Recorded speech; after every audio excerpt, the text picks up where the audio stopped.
Hey everybody, welcome back to another short video for getting Proxmox back up to transfer and migrate to another Proxmox. If you are just trying to upgrade from one Proxmox to another and all you want to do is back up your files to your Windows computer and then later migrate it over to the new Proxmox machine, or you want to do a clean install, whatever it may be, you can do it this way by using WinSCP. One of the requirements you need is WinSCP, of course. Go ahead and get that installed first, and all you need is access to one of your Proxmox machines, the ones that you're going to be doing the backup first. After you have access to your Proxmox and you already have WinSCP installed, we're going to back up from PVE to Windows to another PVE. As you can see, I'm already logged into both of my Proxmox servers. Again, if you're trying to back up from one Proxmox server and going to a new one because you're about to transition to new hardware and everything, don't worry about logging into both. We're simply just going to back up your virtual machines or your LXC containers, even though LXC simply means Linux containers.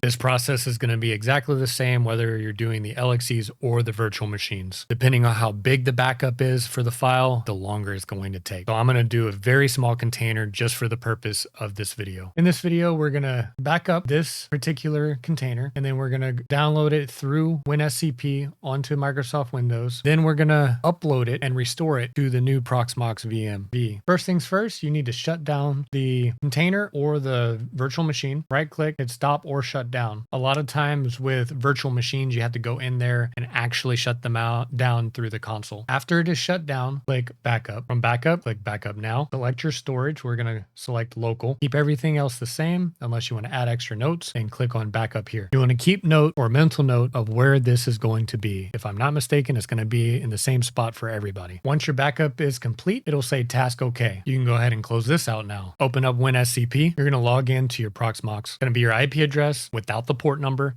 The port number is going to stay 22. SFTP protocol. Everything is shown on the screen is going to be the same. Username, more than likely is going to be root unless you already set up a different username. Enter in your password login information. You can save it, but I wouldn't advise saving it. Click login or click enter. Click this little return folder. Remember that file location when you were backing it up. This is going to be the same address. Click on VAR, open LIB, click on VZ, open up dump. Then you're going to look for your container number or your VM number that you had on there. And then you're going to look at the date and the time. Well, the time's not on here, sorry. You're going to look at the date. You can transfer all three of these if you like. These are all connected. This has the notes. This is the actual VM itself or the container. As you can tell, that is also the biggest size. Once you've identified what you want to back up and transfer over, select what you want and simply drag and drop it over to a folder or file location where you will remember it, where it's at. Let that transfer over. I will go ahead and close this out, and I'll keep this open for now. I am now logged into my Proxmox that I want to get this backed up to, say the new node. As you can see, I click on the local where all the storage is going to be for the backup. I don't see any backups here at the moment because we haven't transferred it over. Open up a new WinSCP, enter in the new IP address for the new node and your login credentials, of course, then click login. Same thing on this one, same file directory. We're going to click on this to go back one folder. Click on var, open up LIB, scroll down to the bottom and open up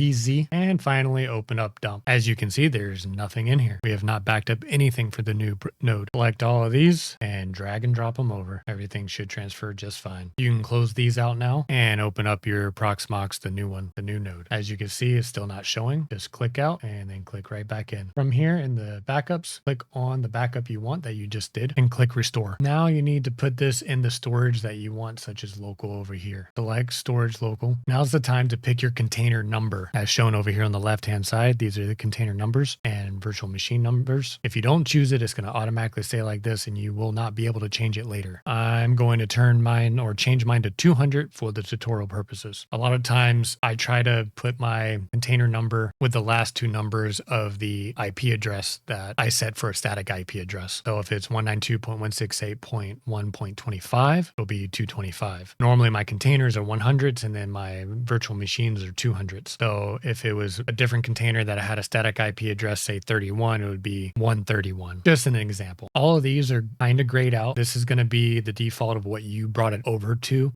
from. These were your initial settings. So if you want to give it more computing power and give it more CPU cores, now's the time. If you want to give it more memory or less memory, now's the time as well. I personally do not like to start after reboot or restore. When you're ready, go ahead and click restore. Once it is finished restoring, it'll say task okay as shown here. Once that's done, go ahead and hit X here, close it out. Before we go to start anything up, we're going to go ahead and go to resources under the LXC or VM that you have restored. I believe LXCs only have resources and VMs have hardware. You can set this as you like. You wanted to make this bigger, you can, but you can't make it smaller. I'm going to click on network. If you're like me with static IP addresses, normally most of my things have static IP addresses, and I also have multiple NICs or network interface cards. Therefore, this bridge part will say VMBR1, 2, or 3. If you don't have the correct VMBR, the container or the VM will not boot up. Let's open that up. As you can see, it's in red because I don't have it. The networking I do have is VMBR0. But for the purpose of this tutorial, I'm going to show you that it will not boot up if it's incorrect. I'm going to close that out. I'm going to keep it where it's at, and I'm going to try to start the container. As you can see under status, VMBR1 does not exist. Another potential error, especially under VMs, if you go to the VM, say Debian here, and you have an ISO or a hard disk file here, or a CD drive, which was an ISO file from a previous one that you forgot to remove, that is not attached to this VM, it will not boot. I'm going to remove this one. I just added it for the tutorial purposes, just so you can see, because sometimes if you do hit that, it'll say, oh, we can't boot because we don't have this CD DVD drive. Click on it, then remove. Yes, I want to remove. Then the VM should boot. Same thing under the VM for the network drive. You'll see it here. Double click that, and then you want to make sure that it has the VMBR one that you want. Let's jump back over to the container. Go ahead and start it up now. I totally forgot to change this. Go into it, change it to the one that you do have. Hit OK. Now right click it and hit start. Now, as you can see at the very bottom in the status above the red, it says OK. Now you got the little container box over here with a green mark on it. You can go into console and you can see that it's up as well. This concludes the tutorial on how to back up an LXC VM with WinSCP to a Windows storage, from a Windows storage to restore on a new PVE node. Y'all have a wonderful day, and God bless you all.